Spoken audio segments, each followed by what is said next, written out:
So is there anything you can do about cellulite that doesn't involve plunking down thousands of dollars on expensive treatments that probably don't even work? So here's the deal. You might never be able to be 100% cellulite free, but there are proven strategies that can make a big difference in its appearance and your confidence. So I'm going to give you 5 key things to work on, and stay till the end because I've got some temporary quick fixes too. And bonus points. The bigger long-term changes that we're talking about here, they don't just fix cellulite, they also upgrade your overall health. So before we get into those, let's talk first about what cellulite is. You know, you hear the terms, I mean, the terms are gross. Like you hear cottage cheese thighs and orange peel, we've all heard them. Ugh. What it basically is this subcutaneous fat that is pushing against the fibrous connective tissues just below your skin, and hence that cottage cheesy thing.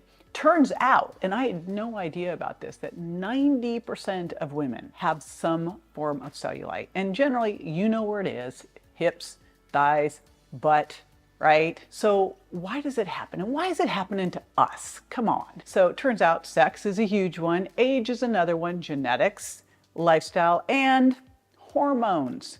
And I'm going to break down all of these because the strategies to improve it come from, of course, why it's all happening. So let's first talk about sex. Now, estrogen causes us to lay down more fat in our hips and our thighs and our glutes. And turns out we have more of these things called alpha-2 receptors here that help us do that. So alpha-2 receptors actually block the burning of fat. Also, our fibrous connective tissue patterns are totally different than men, which is why we have that appearance of cellulite. And depending on your ethnicity, you may have thinner skin, and that just compounds the issue. Also, as women, we flat out have more essential body fat than men.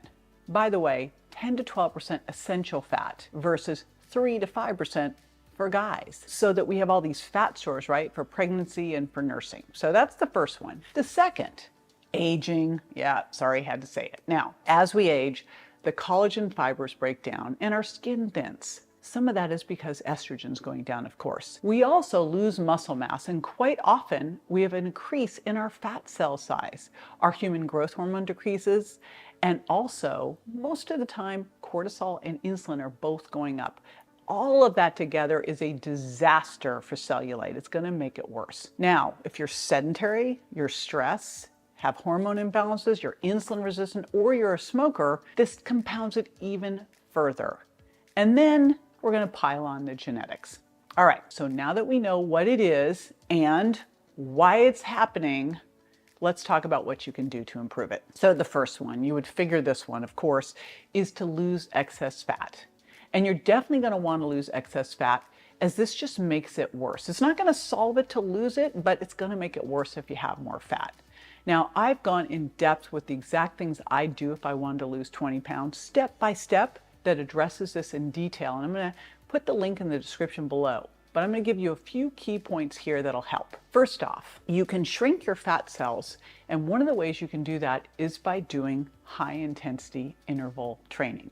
I call this bursting to blast fat. This is where you go out. Let's say that you're someone who's a jogger. Well, what you're going to do, and this is super cool because it's going to take you less time too, is you're going to go out, warm up for a couple minutes, and then I want you to go all out for 10 to 30 seconds. And here's the important thing here. You are not pacing yourself. It is not better to go longer. It's better to go harder. The faster you can go, I gotta stop, the better. Then you walk it off, get your breath back under control, and then you do it again. And you want to accumulate 4 to 8 total minutes of bursting, but again, likely in about 30-second bursts. Might be 10, might be 20 seconds, but don't go, I'm just going to go hard for 8 minutes. No, no, no, no. Go hard, recover. Go hard, recover. Because what happens is you create this huge oxygen debt that your body has to recover from. And that means your metabolism is working harder afterwards, but you're also able to burn more fat afterwards. So that's the first thing. The second thing is eating protein first. And in the diet world, I always like to look at how do you add before you take away. And the thing you want to add is getting in your protein. So you want to make sure that you're getting 0.7 to 1 gram per pound of target body weight. I actually did a protein calculator to tell you exactly what you need in terms of your age, your sex, your activity levels, stress levels, etc. So that'll help you, because you got to have that protein. First of all, it's more thermic than any of the other macronutrients, but we know just kicking your protein up, you'll kick out some of the carbs and fat, you'll eat less, your body will be better at burning fat. And you need that protein for muscle mass. Super duper duper important, right?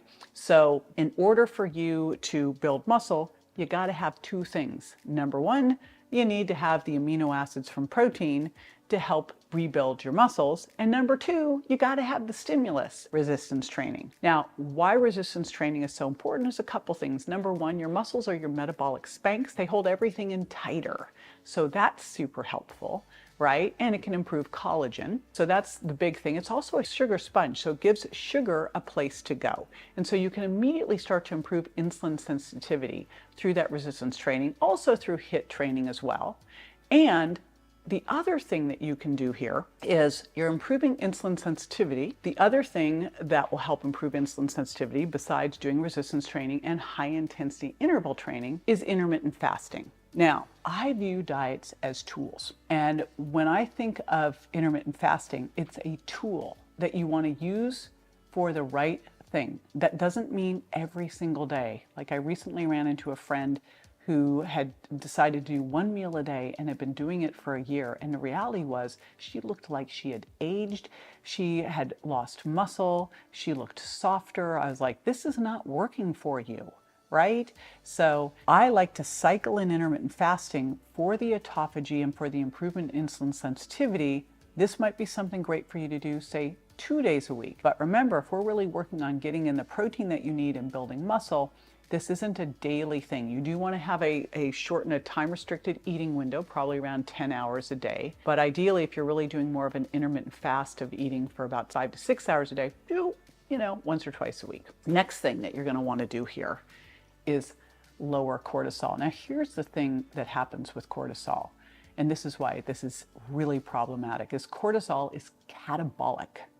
If you are under stress, your body is in flight or fight breakdown mode. It's breaking down muscle, right? It's breaking down tissue. We don't want to be in breakdown. We want to be doing a balance between breaking down and building up. And so one of the things that can super help here are finding those things that you can do to help improve cortisol. So what would that look like? Well, turns out high intensity interval training is a great way to do this. So there's one, but also some kind of activity like breath work, sound bowls, meditation that you can do on a consistent basis. Yes, I'm talking every day. Just like we know that we need to take our body to the gym, our physical body, and move it, and we should be moving every single day, it's the same with what we need to do with our nervous system. But because it's not so obvious, like, if you're going to the gym, you can step on the scale, you see you put on muscle or you're stronger.